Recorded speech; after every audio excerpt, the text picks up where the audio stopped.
നമസ്കാരം ഫ്രണ്ട്സ്, നിങ്ങളൊരു Samsung user ആണെങ്കിൽ S23 പോലത്തെ S24 S26 പോലത്തെ വില കൂടിയ ഫോണുകൾ യൂസ് ചെയ്യുന്ന ഒരാളാണെങ്കിൽ പെട്ടെന്നൊരു ദിവസം അപ്ഡേഷനിലൂടെ അതിൽ ഗ്രീൻ ലൈൻ പ്രത്യക്ഷപ്പെട്ടാൽ നിങ്ങൾ എന്തു ചെയ്യും?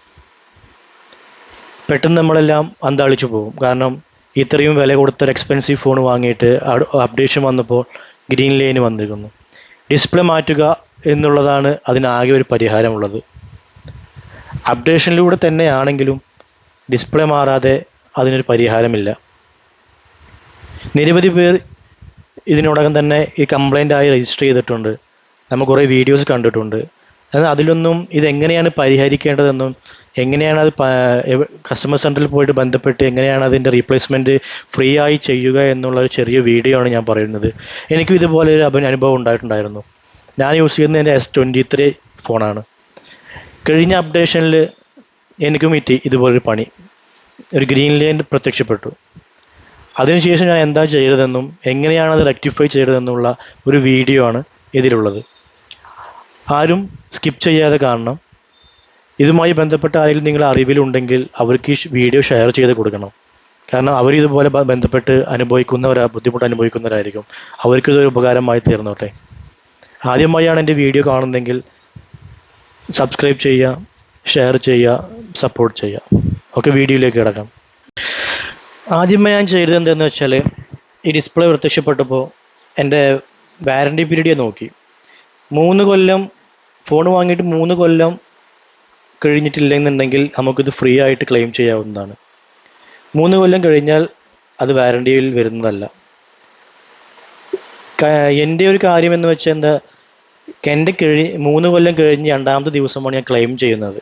പക്ഷേ ഡിസ്പ്ലേ പ്രത്യക്ഷപ്പെട്ടപ്പോൾ തന്നെ ഞാൻ കസ്റ്റമർ കെയറുമായി ബന്ധപ്പെട്ടിരുന്നു. സാംസങ്ങിൽ തന്നെയുള്ളൊരു ഫീച്ചറാണ് സാംസങ് കെയർ.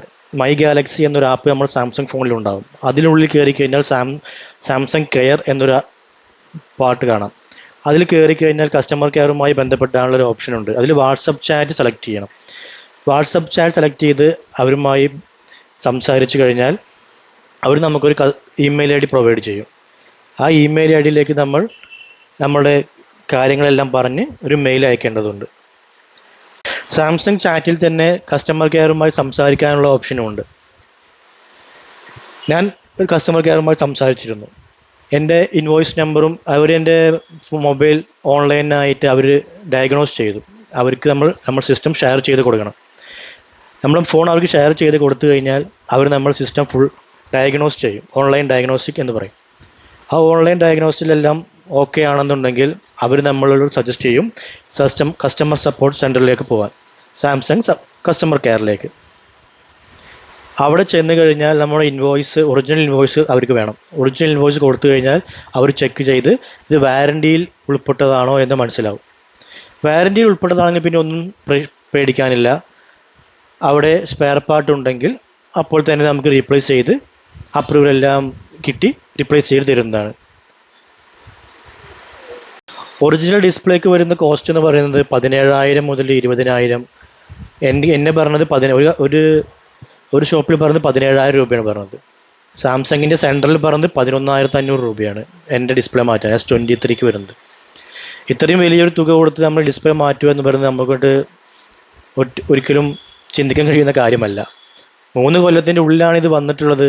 വന്ന കാരണം അപ്ഡേഷൻ മുഖേനയാണ് എന്ന് കൺഫേം ആയിക്കഴിഞ്ഞാൽ പിന്നെ ഒന്നും പേടിക്കാനില്ല. നമുക്കിത് ഫ്രീ ആയിട്ട് ചെയ്തു തരേണ്ടതാണ്. അവരുടെ ബാധ്യതയാണ്. 3 കൊല്ലം കഴിഞ്ഞിട്ടില്ല എന്നുള്ളത് നമ്മൾ ഉറപ്പുവരുത്തണം. അവർ നമ്മുടെ ഫോണെല്ലാം ചെക്ക് ചെയ്ത് വല്ല ഫിസിക്കൽ ഡാമേജ് എല്ലാം ഉണ്ടോ ചെക്ക് ചെയ്യും. വെള്ളം കയറിയിട്ടുണ്ടോ എന്ന് ചെക്ക് ചെയ്യും. അങ്ങനെ വെള്ളം കയറിയിട്ടൊന്നുമില്ല, അവിടെ 2-3 ടെസ്റ്റ് അവർ ചെയ്യുന്നുണ്ട് സാംസങ് സെൻറ്ററിൽ, കസ്റ്റമർ സപ്പോർട്ട് സെൻറ്ററിൽ. അങ്ങനെ എല്ലാ ഫിസിക്കൽ ചെക്കെല്ലാം കഴിഞ്ഞതിന് ശേഷം ആണ് നമുക്ക് ഈ വാറണ്ടി അവർ ചെയ്തു തരുന്നത്. അങ്ങനെ ഫിസിക്കൽ എല്ലാം ചെക്ക് ചെയ്ത് അവർ ഓൺലൈൻ മെഷീൻ എല്ലാം വിട്ട് ചെക്ക് ചെയ്ത് കഴിഞ്ഞ് ഒന്നും ഫിസിക്കൽ ഡാമേജ് ഒന്നുമില്ല, നിലത്ത് വീണിട്ട് പറ്റിയതല്ല, അല്ലെങ്കിൽ വെള്ളം കയറിയിട്ട് പറ്റിയതല്ല എന്നെല്ലാം കൺഫേം ആയിക്കഴിഞ്ഞാൽ നമുക്ക് അവർ റീപ്ലേസ് തരേണ്ടതാണ്. അതിനുശേഷം അവർ അവിടെ നിന്നൊരു മെയിൽ അയക്കും കസ്റ്റമർ മെയിൻ സെൻറ്ററിലേക്ക്. കസ്റ്റമർ സപ്പോർട്ട് സെൻറ്ററിലേക്ക് മെയിൽ അയച്ച് അവിടുന്ന് ഇൻവോയ്സ് എല്ലാം വെരിഫൈ ചെയ്ത് EMI എല്ലാം വെരിഫൈ ചെയ്ത് ഇവരിവിടുന്ന് അയക്കുന്ന റിപ്പോർട്ട് എല്ലാം അയച്ച് എല്ലാം വെരിഫൈ ചെയ്ത് അവർ അപ്രൂവൽ കൊടുത്തതിന് ശേഷമാണ് നമുക്കിത് റീപ്ലേസ് ചെയ്ത് തരുന്നത്. അതിന് ചിലപ്പോൾ 1-2 ദിവസം ടൈം എടുത്തെന്ന് വരും. അത് നമ്മൾ ഒന്ന് കസ്റ്റമർ കെയറുമായി ബന്ധപ്പെട്ട് കണ്ടിന്യൂ ഫോളോ അപ്പ് ചെയ്ത് കഴിഞ്ഞാൽ 2 ദിവസത്തിനുള്ളെല്ലാം ശരിയാക്കും തരുന്നതാണ്. അങ്ങനെ നോർമലി ഇങ്ങനെയാണ് ഇതിൻ്റെ പ്രൊസീജിയർ. 3 കൊല്ലത്തിനുള്ളിൽ ഇൻവോയ്സ് ഡേറ്റ് മുതൽ 3 കൊല്ലം, ആ 3 കൊല്ലത്തിനുള്ളിലാണ് ഈ പ്രശ്നം വന്നിട്ടുള്ളതെങ്കിൽ നമുക്ക് അവർ ഫ്രീ ഓഫ് കോസ്റ്റിൽ മാറ്റി തരുന്നതാണ്. ഒരു 400 രൂപയോ ടു 500 രൂപ വരെ അവരുടെ ഒരു സർവീസ് ചാർജുമായി അവർ ഈടാക്കുന്നതാണ്. അത് പിന്നെ പ്രശ്നമല്ല, ഈ 17,000 കൊടുക്കുന്നതിനേക്കാളും വലുതല്ലോ 500 രൂപ കൊടുക്കുന്നത്. പക്ഷേ എൻ്റെ കാര്യത്തിൽ നേരെ തിരിച്ചായിരുന്നു. ഞാൻ കസ്റ്റമർ കെയറുമായി ബന്ധപ്പെട്ടിട്ടും ഡയഗ്നോസ് ചെയ്ത് എല്ലാം വാറണ്ടി പീരീഡിൻ്റെ ഉള്ളിലായിരുന്നു. പക്ഷേ ഞാൻ ആ സമയത്ത് ഹൈദരാബാദിലായിരുന്നു. എനിക്ക് ഫിസിക്കലി കസ്റ്റമർ സെൻറ്ററിലേക്ക് പോകാൻ പറ്റിയില്ല. അതുകൊണ്ട് തന്നെ ഞാൻ എൻ്റെ നാട്ടിൽ കേരളത്തിൽ പോയി അവിടുത്തെ കസ്റ്റമർ സെൻറ്ററിൽ ഫിസിക്കലി പോയി ഫോൺ സറണ്ടർ ചെയ്തപ്പോൾ ഇൻവോയ്സ് ഡേറ്റിനേക്കാളും 3 കൊല്ലം കഴിഞ്ഞ് 2 ദിവസം അഡീഷണൽ വന്നിരുന്നു. അതുകൊണ്ട് തന്നെ എൻ്റെ വാറണ്ടി അവർ റിജക്റ്റ് ചെയ്തു. വാറണ്ടി റിജക്റ്റ് ചെയ്തിട്ട് പറഞ്ഞു നിങ്ങളിത് ക്യാഷ് കൊടുത്തിട്ട് തന്നെ മാറ്റണം, വിത്തൗട്ട് വാറണ്ടിയാണ്. അതായത് 3 കൊല്ലം കഴിഞ്ഞ് 2 ദിവസമായിട്ടാണ് ഞാൻ ഫോണ് സറണ്ടർ ചെയ്യുന്നത് ഡിസ്പ്ലേ മാറ്റാൻ വേണ്ടിയിട്ട്. ബട്ട് ഞാൻ അതിന് മുന്നേ തന്നെ കസ്റ്റമർ സെൻറ്ററുമായി ബന്ധപ്പെട്ട് എല്ലാം ചെയ്തു വെച്ചിട്ടുണ്ടായിരുന്നു. ഡയഗ്നോസ് എല്ലാം ചെയ്തിട്ട് സംസാരിച്ചിട്ടുണ്ടായിരുന്നു. ഇങ്ങനെ ഒരു പ്രശ്നമുണ്ട്, ഞാൻ ഹൈദരാബാദാണുള്ളത്, നാട്ടിൽ പോയിട്ട് ഇത് റീപ്ലേസ് ചെയ്യൂ എന്നൊക്കെ പറഞ്ഞിട്ടുണ്ടായിരുന്നു. അങ്ങനെ ഞാൻ സാംസങ്ങിൻ്റെ വെബ്സൈറ്റിൽ കയറി അതിലെ സപ്പോർട്ട് ഹെൽപ്പ് ആൻഡ് സപ്പോർട്ടിലെ ഓപ്ഷൻ ക്ലിക്ക് ചെയ്തു. അതിൽ കസ്റ്റമർ മെയിൽ ID എല്ലാം എടുത്തു. ഞാൻ കസ്റ്റമർ സപ്പോർട്ടിൻ്റെ മെയിൽ ID എടുത്തു. CEO വരെ ബന്ധപ്പെടാനുള്ളൊരു മെയിൽ ID അതിലുണ്ട്. അങ്ങനെ കസ്റ്റമർ സെൻറ്ററിലേക്ക് ഞാൻ മെയിൽ അയച്ചു. ഈ വിവരങ്ങളെല്ലാം വച്ചുകൊണ്ടും ഡയഗ്നോസിസ് വെച്ചുകൊണ്ടും ഇൻവോയ്സ് വെച്ചുകൊണ്ടും എല്ലാം വെച്ചുകൊണ്ട് മെയിൽ അയച്ചു. CEOക്കും ഒരു മെയിൽ അയച്ചു. ഞാൻ ഈ 2 മെയിലും ഞാൻ ഫോർവേഡ് ചെയ്തു. വിത്തിൻ 24 hours എനിക്ക് റിപ്ലൈ വന്നു. ഹെഡ് ഓഫീസിൽ നിന്ന് എന്നെ ഒരാൾ വിളിച്ചു. ചെന്നൈയിൽ നിന്നാണെന്ന് തോന്നുന്നു എന്നെ വിളിച്ചു. തമിഴ് ലേഡിയാണ് വിളിച്ചത് എന്നെ.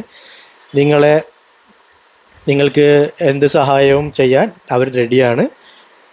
പേഴ്സണലൈസ് ആയിട്ടുള്ള ഒരു ഹെൽപ്പ് ഡെസ്ക് ആണ്. ഇനി എന്ത് സഹായമുണ്ടെങ്കിലും ഈ നമ്പറിൽ വിളിച്ചാൽ മതി എന്ന് പറഞ്ഞിട്ട് അവരെനിക്ക് അവരുടെ നമ്പറും തന്നു. 24 മണിക്കൂറിൻ്റെ ഉള്ളിൽ നിങ്ങൾക്കൊരു റിപ്ലൈ തരും. മാറ്റിത്തരാൻ പറ്റുമോ ഇല്ലയോ എന്നുള്ള റിപ്ലൈ തരുമെന്ന് അവർ എനിക്ക് ഉറപ്പ് തന്നു. അവസാനം കസ്റ്റമർ സെൻറ്ററുമായി ബന്ധപ്പെട്ടപ്പോൾ അവർ പറഞ്ഞു അവർക്ക് ചെയ്യാൻ ഒരു വകുപ്പില്ല, അവരിതിന് ഹെൽപ്ലെസ് ആണ്. നിങ്ങൾ കസ്റ്റമർ കെയറുമായി സംസാരിച്ച് അവരിന്ന് ഒരു അപ്രൂവൽ തരികയാണെങ്കിൽ നിങ്ങൾക്ക് മാറ്റി തരാമെന്ന് പറഞ്ഞു. അങ്ങനെ ഞാൻ കസ്റ്റമർ സെൻറ്ററുമായി സംസാരിക്കാൻ ശ്രമിച്ചു. അവരും പറഞ്ഞത് ഒരു വകുപ്പില്ല, ഇതിൻ്റെ നിങ്ങളുടെ ബുദ്ധിമുട്ട് മനസ്സിലാക്കുന്നു, പക്ഷേ വാറണ്ടി പീരീഡിൻ്റെ മുകളിലാണ്, 2 ദിവസം കഴിഞ്ഞു, അതുകൊണ്ടൊന്നും ചെയ്യാൻ പറ്റില്ല എന്ന് പറഞ്ഞു. പക്ഷെ ഞാൻ ഇതിന് മുന്നേ തന്നെ കസ്റ്റമർ സെൻറ്ററുമായി സംസാരിച്ച് വിവരമില്ല അവരോട് പറഞ്ഞപ്പോൾ അവർ പറഞ്ഞത് അതിലൊന്നും കാര്യമില്ല, നിങ്ങളിത് ക്യാഷ് കൊടുത്തിട്ട് തന്നെ മാറ്റണം എന്നാണ് പറഞ്ഞത്. അങ്ങനെ വിത്തിൻ 24 hours അഗെയിൻ ഞാൻ വെയിറ്റ് ചെയ്തു. കറക്റ്റ് 24 മണിക്കൂറിനുള്ളിൽ അവർക്ക് തിരിച്ച് വിളി വന്നു. എന്നോട് പറഞ്ഞു ഇങ്ങനെ ഒരു ബുദ്ധിമുട്ടാണ് ചെയ്യാനെന്ന് പറഞ്ഞു. അപ്പോൾ ഞാൻ വീണ്ടും അവരോട് റിക്വസ്റ്റ് ചെയ്തു, ഇങ്ങനെ ഇത് പ്രശ്നം ഇതാണ്, ഞാൻ ഹൈദരാബാദിലായിരുന്നു, ഓൺ ബിസിനസ് ടൂർ ആയിരുന്നു, അതുകൊണ്ട് എനിക്ക് സറണ്ടർ ചെയ്യാൻ പറ്റിയില്ല, ബട്ട് അതിന് മുന്നേ ഞാൻ എല്ലാം ചെയ്തിട്ടുണ്ടെന്ന് പറഞ്ഞ് സംസാരിച്ചു. അങ്ങനെ അവർ വീണ്ടും എൻ്റെ റിക്വസ്റ്റ് അവരുടെ മേലെയുള്ള ബോസിന് ഫോർവേഡ് ചെയ്തു. അങ്ങനെ വീണ്ടും ഒരു 24 hours എനിക്ക് വെയിറ്റ് ചെയ്യേണ്ടി വന്നു. വിത്തിൻ 24 hours എനിക്ക് അടുത്ത കോൾ വന്നു. എൻ്റെ ഫോണ് ഒരു ടെസ്റ്റ് കൂടി ചെയ്യണം, സാംസങ് സെൻറ്ററുമായിട്ട് കൊണ്ടു ചെല്ലാൻ പറഞ്ഞു. അങ്ങനെ ഞാൻ പിറ്റേ ദിവസം സാംസങ് സെൻറ്ററുമായി ചെന്നു. അവർ വേറെ ടെസ്റ്റ് ചെയ്തു. ആ ടെസ്റ്റിൽ ഞാൻ പാസ്സായി. ഫിസിക്കലി പ്രശ്നമൊന്നുമില്ല, വെള്ളം കയറിയിട്ടില്ല, എല്ലാം ഓക്കെയാണ്. അതുകൊണ്ട് തന്നെ എൻ്റെ ഫോൺ എലിജിബിൾ ആണ് എന്നുള്ള റിപ്പോർട്ട് അവർ ഹെഡ് ഓഫീസിലേക്ക് അയച്ചു കൊടുത്തു. കസ്റ്റമർ സപ്പോർട്ട് സെൻറ്ററും പെരിന്തൽമണ്ണത്തെ സപ്പോർട്ട് സെൻറ്ററാണ് ഞാൻ പോയിട്ടുണ്ടായിരുന്നത്, സാംസങ്ങിൻ്റെ. അവർ ഭയങ്കര കോർപ്പറേറ്റീവ് ആയിരുന്നു എന്നോട്. അവർ എനിക്ക് പോസിറ്റീവായിട്ടുള്ള റിപ്പോർട്ടാണ് കൊടുത്തത്. എൻ്റെ ഒരു ഫോൺ ഇതുവരെ 3 കൊല്ലമായിട്ടൊന്നും കയ്യിൽ നിന്ന് വീണ്ടും പോലുമില്ല. അങ്ങനത്തെ ഫോണാണ് എനിക്ക് ഗ്രീൻ ലൈൻ വന്നത് എനിക്ക്. അപ്പോൾ എത്ര സങ്കടം ഉണ്ടാകുന്നത് നിങ്ങൾ മനസ്സിലാക്കണം. അങ്ങനെ അവരെല്ലാം മനസ്സിലാക്കി ഞാൻ പോസിറ്റീവായ റിപ്പോർട്ട് എനിക്ക് കൊടുത്തു, ഹെഡ് ഓഫീസിലേക്ക് അയച്ചു. അങ്ങനെ ഒരു ദിവസം കൂടി വെയിറ്റ് ചെയ്തു. പിറ്റേ ദിവസം കസ്റ്റമർ സെൻ്ററിൽ നിന്ന് കോൾ വന്നു, നിങ്ങൾക്ക് ഫുൾ എമൗണ്ട് എലിജിബിൾ അല്ല, ബിക്കോസ് ഓഫ് 2 ദിവസം എക്സ്ട്രാ വാറണ്ടി പീരീഡിൽ പോയതിനാൽ ഫുൾ എലിജിബിൾ അല്ല. 85% ഡിസ്കൗണ്ടിലൂടെ നിങ്ങൾക്ക് ഡിസ്പ്ലേ ചേഞ്ച് തരാമെന്ന് പറഞ്ഞു.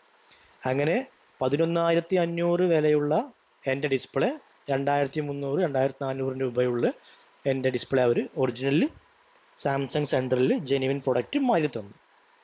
അങ്ങനെയാണ് എനിക്ക് ഈ സാംസങ്ങിൻ്റെ മായിട്ടുള്ളൊരു അനുഭവം.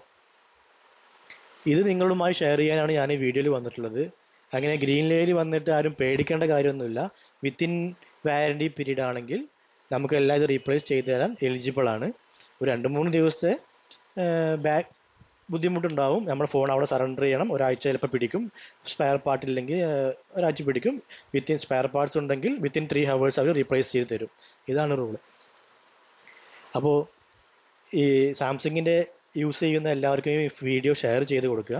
ഇതുപോലെ ഗ്രീൻ ലൈൻ വന്ന് ബുദ്ധിമുട്ടുന്നവർക്കും ഷെയർ ചെയ്ത് കൊടുക്കുക. ഇൻവോയ്സ് കോപ്പി ഉള്ളവരാണെങ്കിൽ സാംസങ് സെൻറ്ററുമായി ബന്ധപ്പെടുക. 3 yearsൻ്റെ ഉള്ളിലാണെങ്കിൽ നിങ്ങൾക്ക് തീർച്ചയായും ഇത് കിട്ടാൻ ചാൻസസ് ഉണ്ട്. ആരും അത് യൂസ് ചെയ്യാതിരിക്കരുത്. എൻ്റെ വീഡിയോ ആദ്യമായി കാണുന്നവരാണെങ്കിൽ ഫോളോ ചെയ്യുക, സബ്സ്ക്രൈബ് ചെയ്യുക, സപ്പോർട്ട് ചെയ്യുക. ഓക്കെ, ഇനി ഇതുമായി പുതിയൊരു വീഡിയോയുമായി വരുന്നവരെ ബൈ.